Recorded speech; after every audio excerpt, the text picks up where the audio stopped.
Oh, hi mga kalaag. So bless kayo ko karon ning adlaw, ning adlong Miyerkules. So nagbiyahe na po daw ban sa kong nanay karon kay ning balik ta sa atong yuta nga ato agid nga gitikad nga same time nga ato ang kaugalingon nga ato jud nga maangkon nga nakabalik na ta sa akong hometown nga kung asa ko nga puyo nga dinhi sa Butuan City.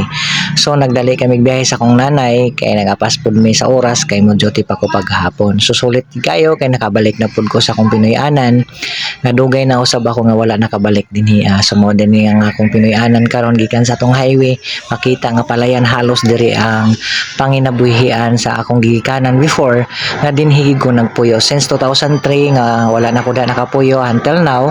So nibalik na usab mi ni nanay diha. So abi-abi og kita-kita ay sa akong mga igagaw mga silingan nga mga suod labi na gyud sa nautor ani nga karon nga nganong nakaanhi mi dinha. So ang purpose namo ani pagpalo up sa among yuta nga among kaugalingon nga among yung maingon nga amo so i-settle down lang nato sa in a good way para in the bless of God. So mo ni akong yutang natawhan diri guys.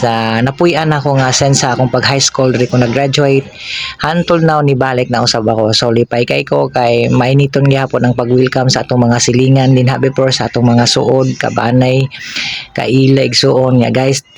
Nakadala pa gid mi og grasya gikan sa ilaha nga bagong aning bugas. So salamat kayo sa nag-sponsor naghatag nato og grasya nga sulit kay nga atong paglaag nga bisan sa daglit ra kay nga oras pero nakalaag ta nakahabi-habi ta dili man ako tanan nga naadtuan namo ang tanan ng mga kaila pero susunod sulito namo. Thank you for watching, abangan ang part 2.